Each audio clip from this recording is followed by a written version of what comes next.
Good morning friends. இந்த வீடியோவில் நாம் பார்க்க போகிறது the second part of Matthew Arnold's the study of poetry. இந்த வீடியோவில் மேத்யூ ஆர்னால்ட் ஒரு poetryக்கு தேவையான ஹை சீரியஸ்னஸ் அல்லது கிராண்ட் ஸ்டைல் அப்படின்னா என்ன, சாசரை பற்றின இவருடைய எஸ்டிமேட், ஷேக்ஸ்பியரை பற்றி, மில்டனை பற்றி, ட்ரைடனை பற்றி, போப் பற்றி, பர்ன்ஸ், ராபர்ட் பர்ன்ஸ் பற்றி, இவர்களை பற்றியெல்லாம் இவருடைய எஸ்டிமேட் என்ன என்பதை இந்த பகுதியில் மேத்யூ ஆர்னால்ட் டீல் பண்ணுறாரு. இப்போ நாம் ஒன் பை ஒன் பார்க்கலாம். முதல்ல ஒரு நல்ல போயட்ரிக்கு அடையாளம் ஹை சீரியஸ்னஸ். இதுதான் ஒரு கிரேட் போயட்ரியினுடைய அடையாளம் என்று அரிஸ்டாட்டில் சொல்கிறார். ஒரு பெஸ்ட்டு போயட்ரி அப்படின்னு சொன்னால் அதில் ஹை ட்ரூத் இருக்கணும். அந்த ஹை ட்ரூத்தும் ஹை சீரியஸ்னஸும் இருந்துச்சுன்னா அதுக்கு தான் பெஸ்ட்டு போயட்ரின்னு பேர். So high truth and high seriousness இதுதான் hallmark of a great poetry என்று அரிஸ்டாட்டில் சொல்கிறார்.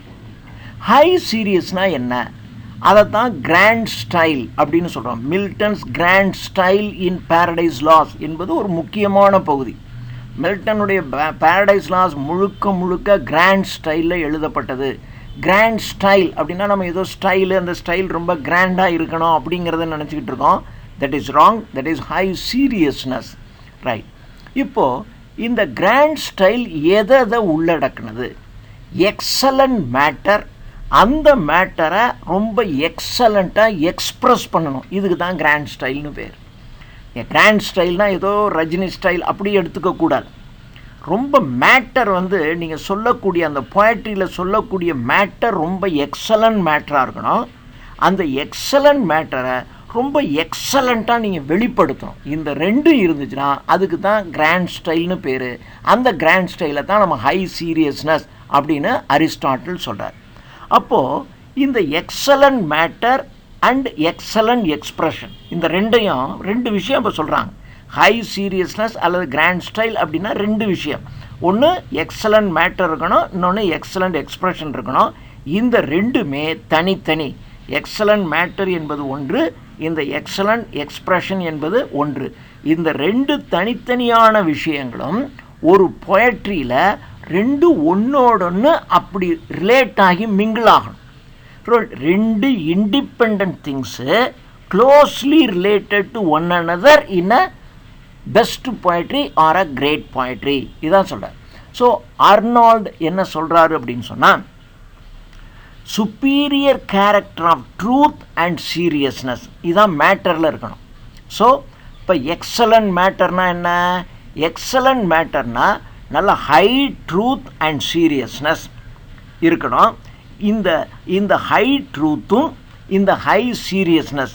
ஸோ எக்ஸலண்ட் மேட்டர் அப்படின்னு சொன்னாவே ஹை ட்ரூத், நல்ல ஒரு ஹை ட்ரூத் இருக்கணும். அப்புறம் எக்ஸலண்ட் சீரியஸ்னஸ். இந்த ரெண்டுமே ஒரு பெஸ்ட்டு போயட்ரியில் இன்செப்பரபிள், பிரிக்க முடியாத பகுதியாக ஒன்றோடொன்று அப்படி மிங்கிள் ஆகி இருக்கணும் அப்படின்னு சொல்கிறேன். அப்படின்னு சொல்லிட்டு இதை நீங்கள் என்ன செய்யணுன்னா நல்ல ஸ்டைல் அண்ட் மேனர், நல்ல சுப்பீரியாரிட்டி ஆஃப் டிக்ஷனில் இதை நீங்கள் வெளிப்படுத்த வேண்டும் என்று ஆர்னால்ட் சொல்கிறார்.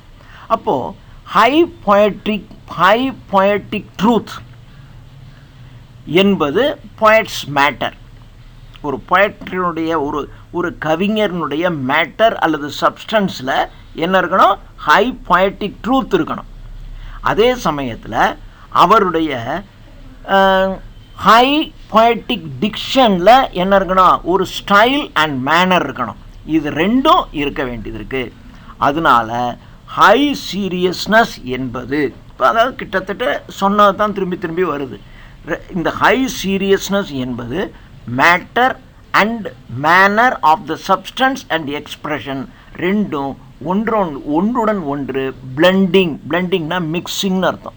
ஹார்மோனியஸ் பிளெண்டிங் அப்படின்னா ஒன்றுடன் ஒன்று வெளியே தெரியாதபடி அப்படி நல்லா கலந்து ரெண்டும் கலந்து ஒன்றாயிடணும். அப்படி ஆயிடுச்சு அப்படின்னா அதுதான் கிரேட் பொயட்ரி அப்படின்னு சொல்கிறாரு.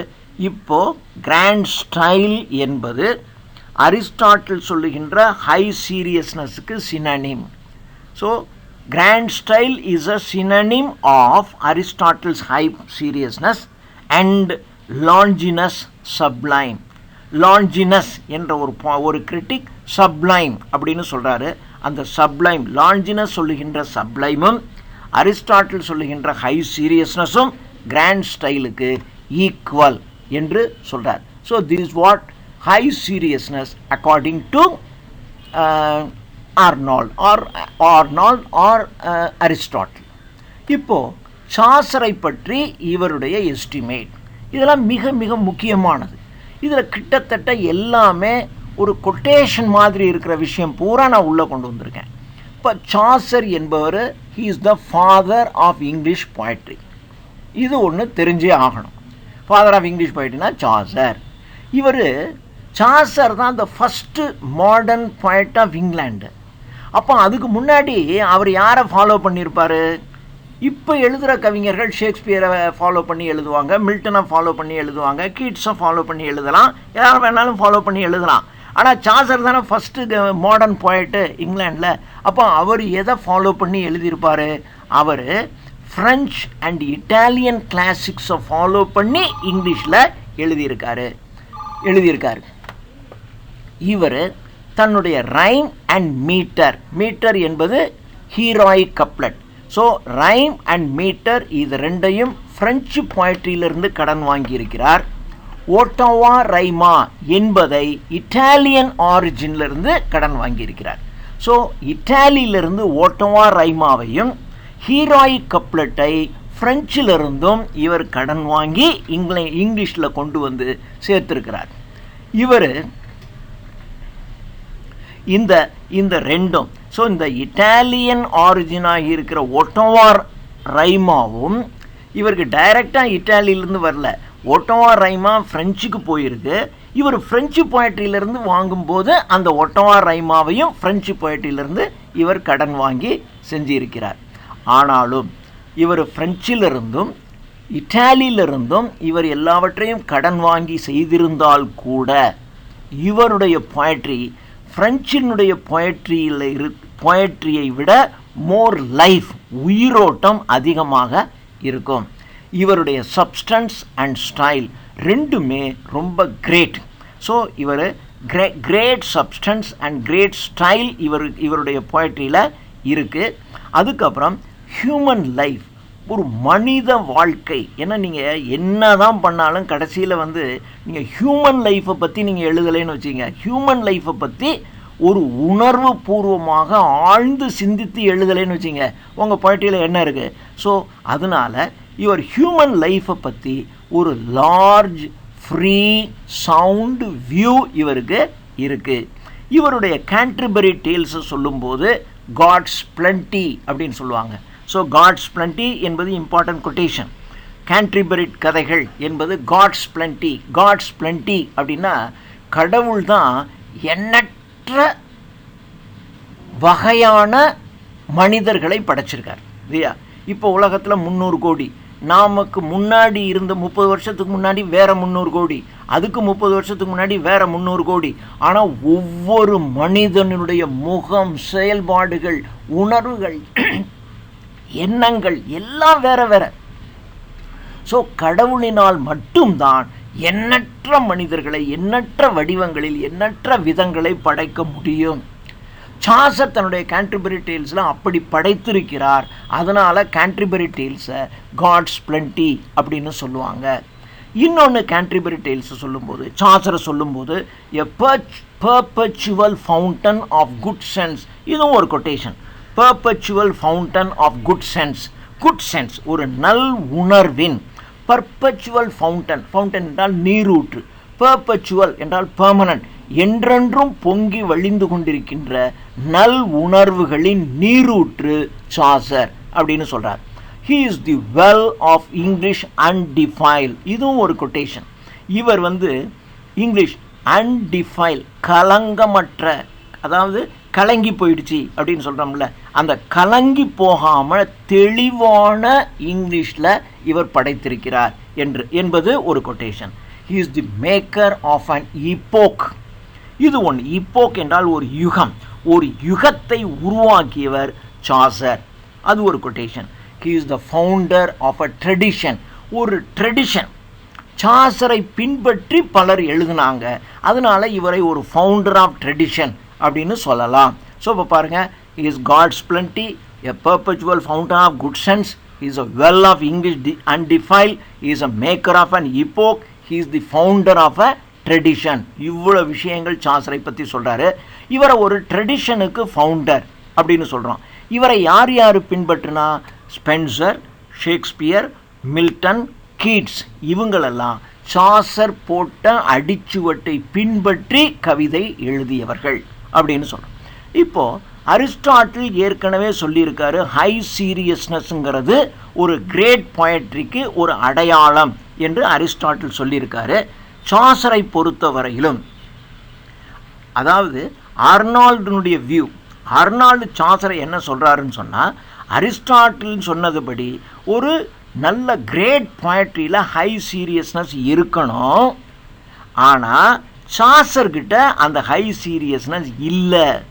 ஹோமரோட, டான்டேயோட, ஷேக்ஸ்பியரோட கம்பேர் பண்ணும்போது சாசர்கிட்ட அந்த ஹை சீரியஸ்னஸ் இல்லை என்பது அர்னால்டுனுடைய வியூ ஆன் சாசர்.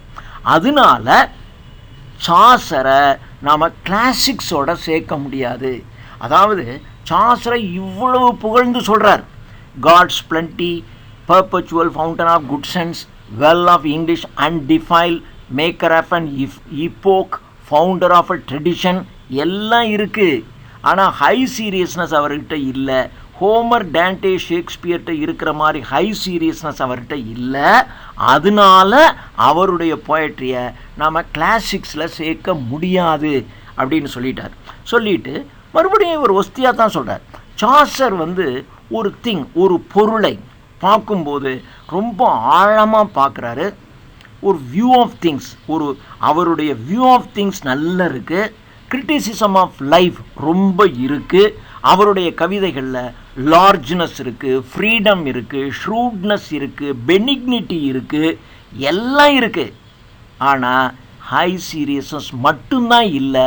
அது இல்லாததுனால அவர் போயட்ரி, மிகச்சிறந்த அவருடைய போயட்ரியை நாம் கிளாசிக்ஸில் சேர்க்க முடியாது என்று சாசரை பற்றி இவருடைய எஸ்டிமேட்.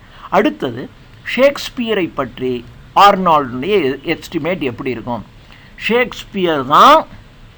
ஷேக்ஸ்பியர் இங்கிலீஷ் கிளாசிக்ஸில் ஒரு மிகச்சிறந்த ஆள் என்பதில் இரண்டு கருத்துக்கள் இருக்க முடியாது. He is the king of the realm of thought, poetic rhythm and style. Poetic rhythm ஆகட்டும், poetic style ஆகட்டும், அவருடைய தாட் ஆகட்டும், இதில் ஷேக்ஸ்பியர் கிங் அப்படின்னு சொல்கிறார். இன்னொன்று ஆர்னால்டு சொல்கிறது, ஷேக்ஸ்பியர் எப்படி இந்த சப்ஜெக்ட்ஸை தேர்ந்தெடுத்தார்னே தெரியலை. எக்ஸலண்ட் சப்ஜெக்ட்ஸை ரொம்ப அருமையாக அவர் தேர்ந்தெடுத்துட்டு ஒரு பொயட்டிக்கல் ஆக்ஷன்னா எப்படி இருக்கணும் என்பது ஷேக்ஸ்பியருக்கு கைவந்த கலை. அதனால ஒரு பொயட்டிக்கல் ஆக்ஷனை அருமையாக கான்ஸ்டியூட் பண்ணின ஒரு கிரேட் பொயட் ஷேக்ஸ்பியர் அப்படின்னு சொல்லிட்டு, ஷேக்ஸ்பியர் தான் இங்கிலீஷ் லிட்ரேச்சரில் ஒரு supreme poetical classic. Supreme poetical classic in English literature Shakespeare தான். அதுக்கு அடுத்தது அதுக்கு மேலே யாருமே இல்லை அப்படின்னு சொல்லிட்டு இவர் ஒன்னொன்னையும் ரொம்பவும் டீட்டெயிலாக ஷேக்ஸ்பியர் டீல் பண்ணுறாரு. இவரை அட்மயர் பண்ணுறதுக்கு எந்த கான்ட்ரோவர்சியும் இல்லை ஷேக்ஸ்பியரை அப்படிலாம் பண்ணக்கூடாது அப்படின்னு யாருமே சொல்ல முடியாது. ஷேக்ஸ்பியரை admire பண்ணுறதற்கு there is no controversy. இல்லை சிலர் இவரை புகழ்னா இல்லை அதுக்கு தகுதி இல்லைன்னு 4 பேர் சொல்லிகிட்டு இருப்பான். ஆனால் ஷேக்ஸ்பியரை புகழ்வதை தகுதி இல்லை என்று 2 பேர் சொல்லவே முடியாது. யாருமே அந்த மாதிரி சொல்லவே முடியாது. ஏன்னா கிளாசிக்கல் இங்கிலீஷ் பாயிண்டில் Shakespeare is the greatest man அப்படின்னு ஷேக்ஸ்பியரை பற்றி இவர் சொல்லிட்டு, ஹென்றி கோச்சின் என்ற ஒரு பிரெஞ்சு கிரிட்டிக் என்ன சொல்கிறாரு அப்படிங்கிறதையும் ஆர்னால்டு இந்த ஸ்டடி ஆஃப் பாயிண்ட்ரியில் சொல்கிறார். ஹென்றி கோச்சின் என்ற பிரெஞ்சு கிரிட்டிக் ஷேக்ஸ்பியரை பற்றி சொல்லும்போது, he is the king of the poetic rhyme and style. poetic rhyme ஆகட்டும், poetic style ஆகட்டும், he is the king. அதே மாதிரி king of the realm of thought, சிந்தனை எல்லையும் இவர் ஒரு king. அதே சமயத்தில் along with this dazzling prose, அவருடைய ப்ரோஸ் கூட பார்த்தீங்கன்னா ரொம்ப டேஸ்லிங்காக மின்னலடிக்கின்ற பளபளக்கின்ற ஒரு ப்ரோஸ் ஸ்டைலும் அவருக்கு இருக்கு அப்படின்னு சொல்லிட்டு, ஷேக்ஸ்பியர் நமக்கு பல்வேறு தரப்பட்ட கதாபாத்திரங்களை கொடுக்குறாரு. எல்லாமே ஹார்மோனியஸ் வேர்ட்ஸில். ஹார்மோனியஸ் வேர்ட்ஸ் என்றால் காதுக்கு இனிமையாக கேட்கக்கூடிய ஒரு வேர்ட்ஸ், ஒரு கவிதை நடையில் பல்வேறு விதமான கதாபாத்திரங்களை படைத்திருக்கிறார். அந்த இசையானது ever sounded upon the human ear, மனித காதுகளில் அவருடைய அந்த இசையானது. ஏன்னா அவருடைய போயட்ரி எல்லாமே எப்படி இருக்குன்னா அந்த ரைம் அண்ட் ரித்தமில் இருக்கும். அந்த ரைம் அண்ட் ரித்தம் நம்முடைய காதுகளில் ஒலித்து கொண்டே இருக்கும். இது கிரீக்ஸ் காலத்தில் இருந்துச்சு. கிரேக்கர்களுடைய கவிதையில் இந்த மாதிரியான ஒலி நயம் இருந்துச்சு. அந்த ஒலி நயம் ஷேக்ஸ்பியருக்கு, கிரேக்கர்களுக்கு அப்புறம் ஷேக்ஸ்பியர்கிட்ட தான் அது இருக்குது என்று ஹென்றி கோச்சின் என்ற ஒரு பிரெஞ்சு கிரிட்டிக் சொல்லுகிறார். அந்ததை நமக்கு மேத்யூ ஆர்னால்ட் இந்த இடத்துல எடுத்து கையாள்கிறார். அடுத்தது மில்டனை பற்றி நம்முடைய ஆர்னால்டுடைய எஸ்டிமேட் அல்லது வியூ எப்படி இருக்குது இதனையும் சொல்லும்போது, ஷேக்ஸ்பியருக்கு அடுத்த நிலையில் the second position, the second greatest English classics அப்படின்னு எடுத்துக்கிட்டிங்கன்னா அது மில்டன் தான். அந்த பொசிஷன் மில்டனுக்கு தான் கொடுக்கப்பட வேண்டும். இதுலேயும் இருவேறு கருத்துக்களுக்கு இடம் இல்லை. ஸோ ஃபஸ்ட்டு கிரேட்டஸ்ட்டு ஷேக்ஸ்பியர், அடுத்த கிரேட்டஸ்ட்டு மில்டன் தான். அதில் ரெண்டு கருத்து கிடையாது. இதில் எதற்காக இவரை ஒரு பெரிய கிரேட்டஸ்ட் இங்கிலீஷ் கிளாசிக்ஸ்னு சொல்கிறோம்? அதற்கு ஒரு காரணம், flawless perfection of rhythm and diction. அவருடைய ரித்தம்லையும் சரி டிக்ஷன்லையும் சரி ஃப்ளாலஸ், ஒரு சின்ன குறை கூட காண முடியாத ஒரு பர்ஃபெக்ஷன் இதில் இருக்கும். இது வெர்ஜில் அல்லது டான்டே, வெர்ஜில் அல்லது டான்டேக்கு அப்புறம் மில்டன் கிட்ட தான் எந்த குறையும் இல்லாத ஒரு ரித்தம் அண்ட் டிக்ஷனை நாம் பார்க்க முடியுது அப்படின்னு இது ஒரு காரணம் சொல்கிறார். அதுக்கப்புறம் மில்டனுடைய போயட்ரி ஒரு அனிமேட்டட் என்றால் உயிரோட்டம் உள்ளது. ஒரு கவிதையில் உயிர் இருக்கும். மில்டனுடைய கவிதையில் உயிர் இருக்கும். அந்த ஹை சீரியஸ்னஸ், அந்த அரிஸ்டாட்டில் சொல்லுகின்ற ஹை சீரியஸ்னஸ் எனப்படும் கிராண்ட் ஸ்டைல். அதுக்கப்புறம் சப்ளைமிட்டின்னு சொன்னாலும் ஒன்று தான், ஹை சீரியஸ்னஸ்னாலும் ஒன்று தான், கிராண்ட் ஸ்டைல்னு சொன்னாலும் ஒன்று தான். இதெல்லாம் இவருடைய உயிரோட்டமுடைய கவிதைகளில் மலிந்து காணப்படுகிறது, நிறைய இருக்குது. அவருடைய டிக்ஷன் அண்ட் ஸ்டைல் ரெண்டுமே ஒரு சப்ளைம், நோபல், உன்னதமானது, அண்ட் ஹை ஆர்டர், உயர்ந்த தரத்தில் ஆனது மில்டனுடைய இவைகள். அதுக்கப்புறம் மில்டனுடைய ஒவ்வொரு வரியும், எந்த வரியை எடுத்துக்கிட்டிங்கனாலும் it breathe sanctity of thought. அதில் சிந்தனை மூச்சு விடும். சிந்தனை என்கின்ற உயிர் மூச்சு. மில்டனுடைய சிந்திக்கின்ற ஆற்றல், அவருடைய சிந்தனை ஒன்றொன்றும் அவருடைய ஒவ்வொரு வரியிலையும் மூச்சு விட்டுக்கிட்டு இருக்கோம். அதே சமயத்தில் nobility of sentiment, so nobility of sentiment, sanctity of thought, இவைகள் மில்டனுடைய ஒவ்வொரு வரியிலும் உயிர் மூச்சை விட்டு கொண்டு இருக்கிறது அப்படின்னு சொல்கிறாரு. அதே சமயத்தில் ஸ்பிரிச்சுவலாக இருந்தாலும் சரி, இன்டலெக்சுவலாக இருந்தாலும் சரி, இவர் ஸ்பிரிச்சுவல் ஆஸ்பெக்டில் எடுத்துக்கிட்டிங்கனாலும் சரி, இன்டலெக்சுவல் ஆஸ்பெக்ட்னாலும் எடுத்துக்கிட்டிங்கனாலும் சரி, மிகச்சிறந்த ஹிப்ரூ பாய்ட்ஸ், ஹிப்ரூ கவிஞர்கள் அண்ட் ப்ரொஃபெட்ஸ் என்று சொன்னால் பின் வருவதை முன்னோக்கிய அறிவிக்கக்கூடிய, சொல்லக்கூடிய ஆற்றல் படைத்த பெரியவர்கள். அந்த ஹிப்ரூ பாய்ட்ஸ் அண்ட் ப்ரொஃபெட்ஸ் கிட்ட அவங்க கிட்ட இவருடைய ஸ்பிரிச்சுவாலிட்டியும் சரி, இன்டலெக்சுவலிட்டியும் சரி, ஒரு பெரிய ஹிப்ரூ பாய்ட்ஸ் அண்ட் ப்ரொஃபெட்ஸுக்கு ஈக்குவலாக இவருடையது இருக்குது. அதே சமயத்தில் great poets and philosophers of Greece and Rome. So spiritual ஆஸ்பெக்ட்லேயும் சரி, இன்டலெக்சுவல் ஆஸ்பெக்ட்லேயும் சரி, Hebrew poets and prophets, Greece and ரோமுனுடைய மிகப்பெரிய பாய்ட்ஸ் அண்ட் ஃபிலாசபர்ஸுக்கு ஈக்குவலாக மில்டனுடைய ஸ்பிரிச்சுவாலிட்டியும் இன்டலெக்சுவாலிட்டியும் இருக்கிறது என்று ஆர்னால்டு சொல்கிறார்.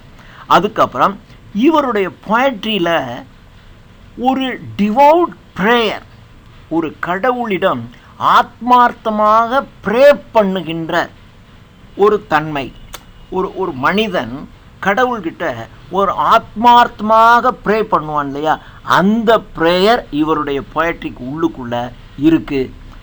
அந்த போயட்ரி அப்படி அந்த கடவுள்கிட்ட மனம் உருகி வேண்டுகின்ற அந்த குவாலிட்டி இவருடைய போயட்ரியில் இருக்குது. அது இவருடைய அட்டரன்ஸ், இவர் அதை சொல்லுகின்ற விதம், இவருடைய நாலேஜ், இதனால் அவைகள் என்ரிச் பண்ணப்பட்டிருக்கு அப்படின்னு சொல்லிட்டு கெத்தே, ஜெர்மானிய கவிஞன், ஜெர்மனில் மிகச்சிறந்த கவிஞர் கெத்தே. அந்த கெத்தே எழுதுனது ஃபாஸ்ட் அப்படின்னா, கெத்தே அப்படின்னா ஃபாஸ்ட்டுங்கிறது ஞாபகம் வரணும். மில்டன் அப்படின்னா பேரடைஸ் லாஸ்ட் எப்படி ஞாபகம் வருதோ, அதே மாதிரி கெத்தே என்று சொன்னால் அவர் எழுதுனா ஃபாஸ்ட், FAUST ஃபாஸ்ட், அது ஞாபகம் வரணும். அந்த கெத்தே என்ன சொல்கிறாரு அப்படின்னு சொன்னால், Milton is in very truth a poet whom we must treat with all reverence. மிகச்சிறந்த உண்மைகள் அவருடைய கவிதையில் இருக்கும். அவரை நாம் மிகவும் மரியாதையாக கொண்டாட வேண்டிய கவிஞர் என்று மில்டனை பற்றி கெத்தே சொல்லுகின்ற ஒரு கொட்டேஷனோட மில்டனை பற்றி முடிக்கிறாரு. அடுத்தது ட்ரைடன் அண்ட் போப், ரெண்டு பேரை பற்றியும் இவருடைய ஒப்பீனியன். ட்ரைடனை பற்றியும் ஒப்பீனியன், போப்பை பற்றியும் சொல்லும் பொழுது இவர் சொல்கிறது கொஞ்சம் கான்ட்ரவர்ஷியலாக, ஒரு என்ன எப்படி சொல்லிட்டாரு அப்படின்னு நினைக்கிறோம். இப்போ இதுவரையிலும் சொன்னது எல்லாம் இவர் சொன்னதை எஸ்னு சொல்லணும். ஆனால் ட்ரைடன் அண்ட் போப்பை பற்றி சொல்லும்போது இஸ் இட் அப்படிங்கிறது மாதிரியாக அவர் சொல்கிறார். என்ன சொல்கிறாரு அப்படின்னு சொன்னால், இந்த ட்ரைடன் போப் ரெண்டு பேருமே கிளாசிக்கல் பாய்ட்ஸு இல்லை, இவங்களை ரெண்டு பேரும் நம்ம கிளாசிக்கல் பாய்ட்ஸில் சேர்க்க முடியாது. அப்படிங்கிறத விட இவங்களை நீங்கள் ஒரு போயட்னே சொல்ல முடியாது. அதான் கிளாசிக்கல் பாய்ட்ஸாக ஆர்டினரி பாய்ட்ஸாங்கிறது வேறு, அதில் கூட அதுவே கிடையாது. இவங்க ரெண்டு பேரும் போயட்ஸே கிடையாது. They are not at all poets, they are English classics in prose. இவர்களுடைய கவிதைகள்லாம் ஒரு போயட்ரியில் வச்சு என்ன தகுந்தவைகள் இல்லை. இவைகள் இங்கிலீஷ் கிளாசிக்ஸ், ரொம்ப கிளாசிக்ஸ், ஆனால் ப்ரோஸில், நாட் இன் போயட்ரியில் அப்படின்னு சொல்லி இவர்களை இங்கிலீஷ் கிளாசிக்ஸ் இன் ப்ரோஸ் என்ற ஆர்டரில் ட்ரைடனையும் போப்பையும் வைக்கிறார். இப்போது அவங்களுடைய போயட்ரி என்பது ஒரு ப்ரோஸ் அண்ட் ரீசன். ஒரு உரைநடை எழுதுகிறவன் ஒரு உரைநடை எழுதுவதற்கான தகுதியும் அந்த ரீசனிங் பவர். நீங்கள் ஒரு கட்டுரை எழுதுறீங்க, ஒரு கட்டுரை எழுதணுன்னாக்க அதில் வந்து ஒவ்வொரு பேராகிராஃப்லையும் வந்து இதில் இந்த பேராகிராஃபில் இந்த பாயிண்ட்டு, அடுத்த பேராகிராஃப்னு உங்களுடைய பாயிண்ட்ஸ் எல்லாம் நீங்கள் பிரித்து ஆர்டர் பண்ணிக்கிட்டு கடைசியில் ஒரு கன்க்ளூஷனில் முடிப்பீங்க இல்லையா, அந்த மாதிரி தான் இவங்களுடைய போயட்ரி இருக்குது அப்படின்னு சொல்கிறார்.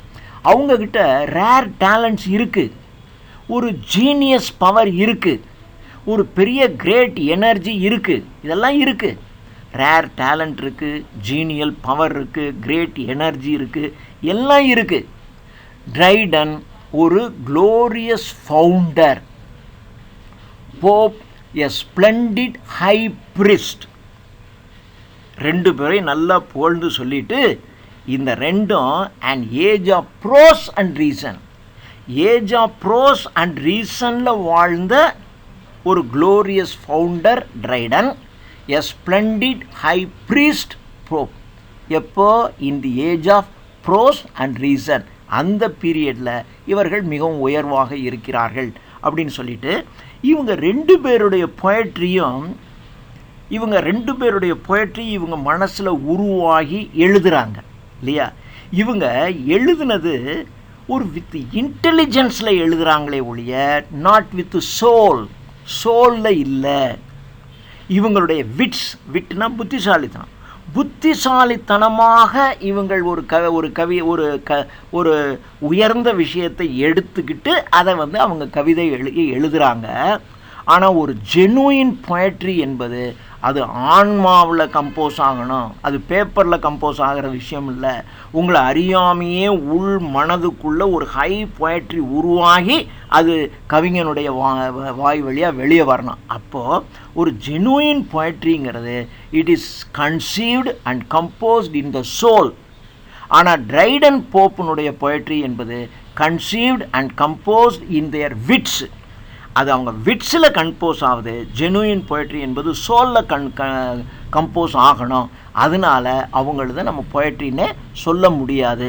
அதுக்கப்புறம் அவங்களுடைய லாங்குவேஜு, இந்த லாங்குவேஜ் கூட பார்த்திங்கன்னா ஒரு ஹை பொயட்ரிக்கு உரிய லாங்குவேஜாக இருக்காது. So they differ profoundly in their models of language and in their models of evolution. அந்த மாடல்ஸ் ஆஃப் லாங்குவேஜ்லேயும் சரி, அந்த லாங்குவேஜ் தோற்றமும் சரி, இதில் இவங்க ஒரு நல்ல பொயட்ரிக்கு உரிய தன்மையிலிருந்து ரொம்பவும் டிஃப்ரெண்ட் ஆகுறாங்க அப்படின்னு சொல்லிட்டு ட்ரைடன் அண்ட் போப்புனுடைய பொயட்ரியில் ஃபோர்ஸ் இருக்குது, விகர் இருக்குது, விகரஸ் ஒரு வேகம் இருக்குது, ஒரு எல்லாரும் அட்மையர் பண்ணக்கூடிய ஸ்ப்ளெண்டர் இருக்குது, அக்யூரசி இருக்குது, எல்லாம் இருக்குது. ஆனால் poetic criticism of life in high seriousness. ஒரு நல்ல கவிதையில் ஒரு மனித வாழ்க்கையை உயர்ந்த விஷயத்தில் நீங்கள் கிரிட்டிசைஸ் பண்ணணும். ஒரு poetic criticism of life in high seriousness இவங்களுடைய கவிதையில் இல்லை. அதனால் இதை நாம் ஒரு பொயட்ரியாக எடுத்துக்க முடியாது. இதில் ஒரு ஐடியாஸ், ஒரு powerful poetical application of ideas to life, மனித வாழ்க்கைக்கு தேவையான ஒரு பவர்ஃபுல் பொயட்டிக் அப்ளிகேஷன் இவங்க கவிதைகளில் இல்லை. அதனால் இவங்களுடைய பொயட்ரி என்பது இவங்களுடைய இன்டெலிஜென்ஸினுடைய ப்ராடக்ட்டு. இந்த இன்டெலிஜென்ஸினுடைய ப்ராடக்டாக இருக்கிறதுனால இது ப்ரோஸுக்கு தான் பொருந்தும், பொயட்ரிக்கு பொருந்தாது. ஒரு கட்டுரை எழுதுறதுக்கு உட்கார்றவன் என்ன பண்ணலான்னா, ஒரு விஷயத்தை பற்றி நம்ம கட்டுரை எழுதணும். இப்போ யானையை பற்றி கட்டுரை எழுதணும். அப்போ யானையை பற்றி ஒரு முன்னுரை, அப்புறம் யானையின் வாழ்விடம், அதுக்கப்புறம் யானையின் எப்படி அதனுடைய காட்டில் அதனுடைய செயல்பாடுகள், எப்படியோ நீங்கள் ஒரு 5-6 தலைப்பாக பிரித்து வச்சுக்கணும். இதெல்லாம் நீங்கள் மனசில் உட்காந்து முன்னாடியே பிரித்து வச்சுக்கணும். அப்போது இது ஒரு அப்ளிகேஷன் ஆஃப் யுவர் இன்டெலிஜென்ஸ், உங்களுடைய புத்திசாலித்தனம் தான். அதுலேயும் இந்த பேராவில் இந்தந்த பாயிண்ட்டு, இந்த பேராவில் இந்தந்த பாயிண்ட்டுன்னு எல்லாத்தையும் குறித்து வச்சுக்கிட்டு அப்புறம் பேனாவையும் பேப்பரையும் எடுத்து வச்சுக்கிட்டு இப்படியே நீங்கள் எழுதுனீங்கன்னா ஒரு நல்ல கட்டுரை வரும் இல்லையா? இந்த மாதிரி தான் இவங்க பொயட்ரி எழுதியிருக்காங்க. இவங்க இன்டெலிஜென்ஸில் போய் எழுதினவங்க. அதனால் இது it is fit only to prose not to poetry அப்படின்னு சொல்லிட்டு கடைசியாக இவங்க ஆர்ட் ஆஃப் வெர்சிஃபிகேஷன், கவிதை எழுதுகின்ற ஆற்றல் இவர்களுக்கு நல்லாவே இருக்குது. ஆனால் இவர்களுடைய கவிதை எழுதுகின்ற ஆற்றல்லாம் இருக்குது. போப்புடைய ரேப் ஆஃப் த லாக், ட்ரைடனுடைய செயின்ட் சிசிலியாஸ் டே, இது மாதிரி நிறைய கவிதை எழுதுகின்ற ஆற்றல் இவங்ககிட்ட இருந்தாலும் ஒரு கிளாசிக்கில் வச்சு எண்ணுகின்ற வகையில் இவங்களுடைய கவிதைகள் அமையவில்லை.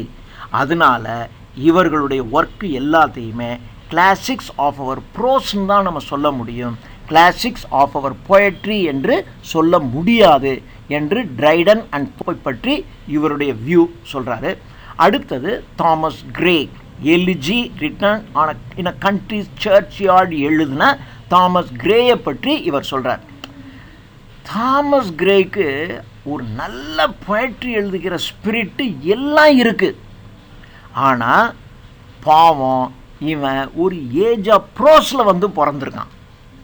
இவன் மாத்திரம் ஷேக்ஸ்பியர் காலத்துலேயோ மில்டன் காலத்துலேயோ பிறந்திருந்தான்னு வச்சுக்கோங்க, அதெல்லாம் ஏஜ் ஆஃப் பொயட்ரி. அப்போ எல்லாம் பார்த்தீங்கன்னா பொயட்ரி நாடகம் எழுதுறதே பொயட்டிக்கல் லைனில் தான் எழுதிட்டு இருப்பாங்க. அந்த காலத்தில் தாமஸ் கிரே பிறந்திருந்தார் அப்படின்னா நேரம் அவரை உலகமே தலையில் தூக்கி கொண்டாடும். ஆனால் தப்பாக ஒரு ஏஜ் ஆஃப் ப்ரோஸில் வந்து பிறந்துட்டார். இப்போது ஒரு 20 வருஷத்துக்கு முன்னாடி பார்த்திங்கன்னா ஒரு சினிமாவில் பார்த்திங்கன்னா இது வரும், திருவருட்செல்வர், திருவிளையாடல், சரஸ்வதியின் சபதம், இது மாதிரியான வந்துட்டுருக்கும். இப்போ போய் அந்த மாதிரி ஒரு சினிமா எடுத்தால் யாரும் பார்ப்பாங்களா? ஏன்னா மாறிப்போச்சு, ட்ரெண்டு மாறிடுச்சு. அதுக்கு முன்னாடியெல்லாம் பார்த்தீங்கன்னா மன்னாதி மன்னன், மதுரை வீரன், நாடோடி மன்னன் என்று ஒரு ராஜாராணி கதையாக எடுத்துகிட்டு இருப்பாங்க. இப்போ நீங்கள் ஒரு ராஜாராணி கதைன்னு எடுத்துக்கிட்டு, ராஜாராணி கதையை நீங்கள் முழுசாலாம் சொல்ல முடியாது. பாகுபலிங்கிறது ஒரு ராஜாராணி கதை தான். ஆனால் நீங்கள் அந்த மாதிரி முழுசாகவும் நீங்கள் சொல்ல முடியாது. அது ஒரு மாதிரி ராஜாராணின்னு சும்மா சொல்லிக்கிட்டு வேறு ஸ்டைலில் நீங்கள் பண்ணதுனால தான் அது தப்பிச்சிச்சு. இப்போ போய் அதெல்லாம் பண்ண முடியாது. அப்போது ஒரு காலம் இருக்குது, அந்த காலத்தில் அதை எடுத்தால் தான் எடுபடும். அது மாதிரி இது ஒரு age of prose. Age of prose காலத்தில் கிரே பிறந்துட்டார். கிரே பிறந்து மிக உயர்ந்த கவிதைகள் எழுதுகிறாரு. கவிதை ஒத்தியாக தான் இருக்குது, ஆனால் அவர் பிறந்தது ஏஜ் ஆஃப் ப்ரோஸில் பிறந்துட்டார். அதனால அந்த காலத்தில், இவர் பிறந்த காலத்தில் மிகச்சிறந்த கவிதைகள் எழுதியிருந்தால் கூட இவர் தனிமைப்படுத்தப்பட்டிருக்கின்றார். இவர்கிட்ட இருக்கிறது ஜெனுயின் பொயட்டிக் இன்சைட் இருக்குது, பர்செப்ஷன் இருக்குது. ஆனால் அவருடைய ஏஜ், அந்த ஏஜ் அவருடைய காலத்தை தாண்டி அவரால் வெளியே வர முடியலை. ஒரு ஹையஸ்ட் பொயட்டிக்கல் கிளாசிக்ஸ் அதை அவரால் உருவாக்க முடியுது. கிரேக்கர்களுடைய இன்டலெக்சுவலும் இமோஷனல் எல்லாமே இவர்கிட்ட இருக்குது. எல்லாமே இவருடைய கவிதையில் வெளிப்படுது. இவருடைய பொயட்ரியில் வந்து பொயட்டிக் சென்சிபிலிட்டிஸ் இருக்குது, ஸ்டைல் ஆஃப் த கிரீக்ஸ் இருக்குது. ஒரு கிரேக்கர்களுடைய ஸ்டைலு, பொயட்டிக் சென்சிபிலிட்டி எல்லாம் இருக்குது. இவர்கிட்ட high sense of beauty of things, ஒரு மிக உயர்ந்த அழகினை, ஒரு திங்ஸினுடைய ஒரு ஹையஸ்ட் பியூட்டி, அதை அந்த தன்மை இருக்குது. ஒரு நேச்சரை அப்ரிசியேட் பண்ணுற, பியூட்டிஸ் ஆஃப் நேச்சரை அப்ரிசியேட் பண்ணுற தன்மை இருக்குது. ஒரு புவர் அண்ட் ஹம்பிள், மிக சாதாரண மனிதன் மீது ஒரு அளப்பரிய பரிவு காட்டக்கூடிய தன்மை இருக்குது. எல்லாம் இருக்குது. ஒரு கிளாசிக் பொயட்ரிக்கு என்னென்ன தேவையோ எல்லாம் இருந்தும் கூட, ஆனால் இவர் பிறந்தது ஏஜ் ஆஃப் ப்ரோஸாக இருந்ததுனால இவரால் அதை வெளிப்படுத்த முடியலை. இவர் தன்னுடைய ஃபீலிங்ஸை நல்லா எக்ஸ்ப்ரெஸ் பண்ணுறாரு. இவருடைய சென்டிமெண்ட்ஸையும் ஃபீலிங்ஸையும் அழகாக கவிதைகளில் வெளிப்படுத்துகின்ற ஆற்றல் அவருக்கு இருக்குது. இவருடைய லாங்குவேஜ் வந்து language of the heart, not of the intellect, இல்லையா? ஒரு ஜெனுயின் பொயட்ரி என்பது எங்கேருந்து வரணும்? சோலில் இருந்து வரணும். இவர்கிட்ட சோலில் இருந்து, ஹார்ட்டில் இருந்து தான் வருது, இன்டலெக்ட்லேருந்து வரலை. ட்ரைடன் அண்ட் போப்பை சொல்லும்போது அவங்க எல்லாமே இன்டலெக்ட்லேருந்து வருது, அவங்ககிட்ட சோல்லேருந்து வெளியில் வரலை. அதனால் அவங்க ப்ரோஸுக்கு தான் லாயக்குன்னு சொன்னார். ஆனால் கிரேக்கு சொல்லும்போது இவருக்கு ஹார்ட்டிலிருந்து தான் இவருடைய லாங்குவேஜ் வருது, இன்டலெக்ட்லேருந்து வரலை. ஆனால் இவரால் முழுசாக வெளிப்படுத்த முடியலை. அதற்கு சில காரணங்கள் இருக்குது. இவர் தன்னுடைய ஜீனியஸை முழுசாக வெளிப்படுத்த முடியாததற்கு சில காரணங்கள் இருக்குது. ஒன்று, இவருடைய இல் ஹெல்த்து. எப்போ பார்த்தாலும் உடல் நோயிலேயே இருக்கிறவராக இருந்துட்டார். வாழ்க்கையில் எப்பொழுதும் மெலங்கலி, துன்பத்தை கொண்டே இருந்திருக்கின்றார். அதனால் ஒரு பொயட்டிக்கல் ஜஸ்டிஸ்னு இருக்கா இல்லையா, அந்த பொயட்டிக்கல் ஜஸ்டிஸை ஃபுல்ஃபில் பண்ண இவரால் முடியாமல் போச்சு. மற்றபடி ஒரு கிளாசிக் பொயட்ரி எழுதுவதற்கு தேவையான அனைத்தும் இருந்தும் கூட தப்பாக ஏஜ் ஆஃப் ப்ரோஸில் வந்து பிறந்துட்டார்.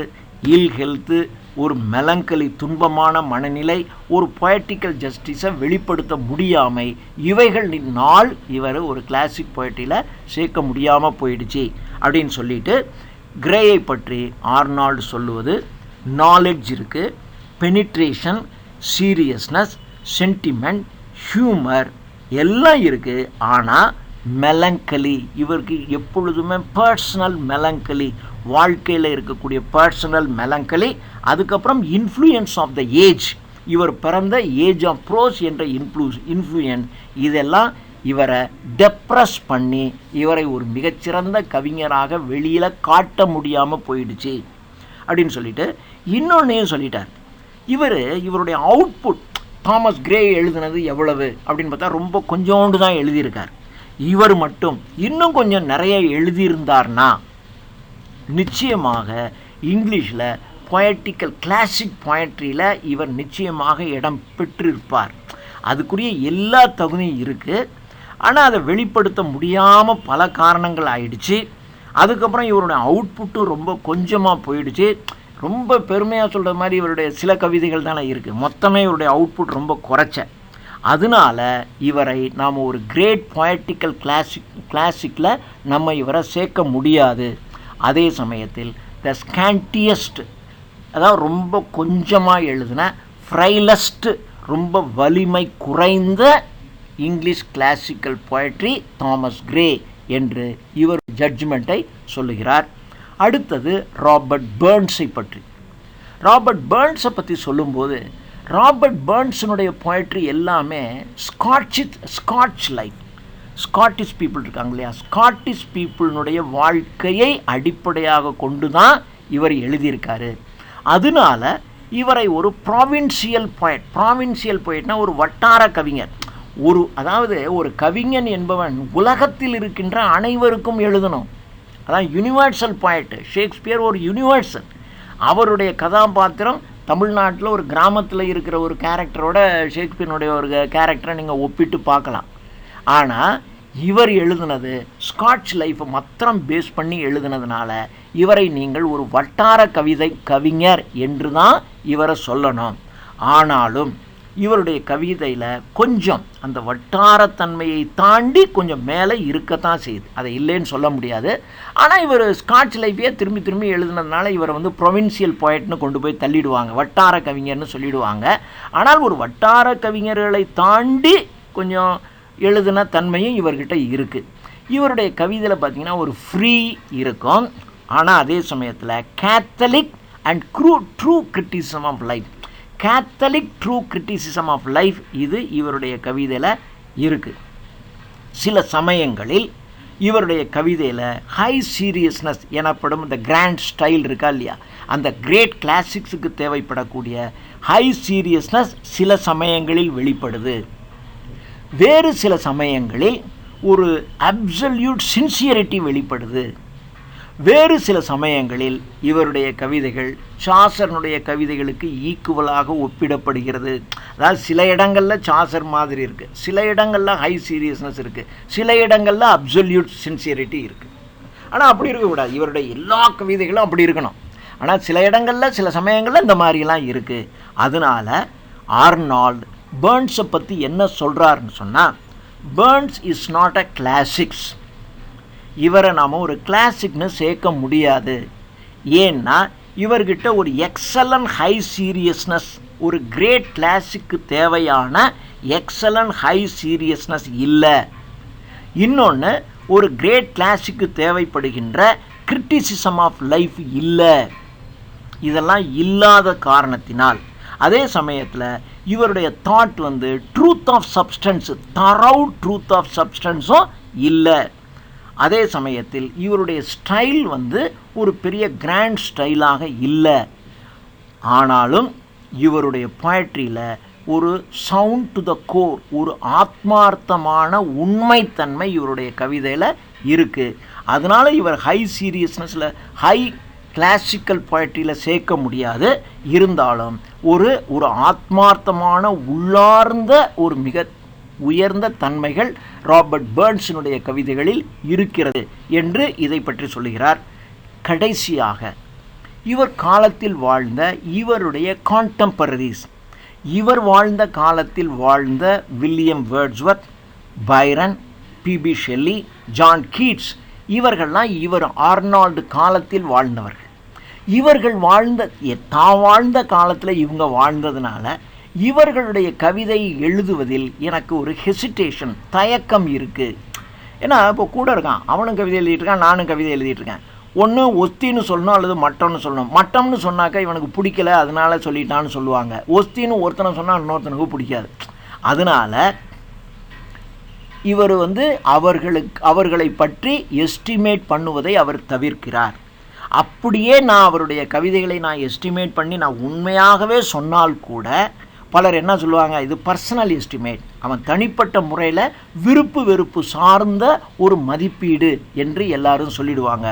நான் உண்மையாக இது இப்படித்தான் என் மனசுக்கு தோணுனதை எழுதினாலும் இதை ஒரு பர்சனல் எஸ்டிமேட் அப்படின்னு சொல்லி ஒதுக்கி தள்ளிடுவாங்க.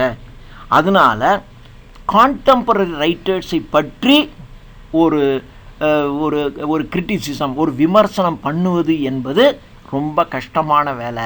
அதை செய்ய முடியாது. நாம் என்னதான் செஞ்சால் கூட என்னை அறியாமையே ஒருத்தரை எனக்கு ரொம்ப கொஞ்சம் பிடிச்சிருக்கும், ஒருத்தரை பிடிக்காமல் இருக்கும், இந்த தன்மை எனக்கு உள்ளுக்குள்ளே வந்துடும். அதனால் நான் இந்த டச் ஸ்டோன் மெத்தட், இந்த மெத்தடை நான் ஆர்னால்ட் ஆகிய நான் இதை பயன்படுத்த விரும்பவில்லை.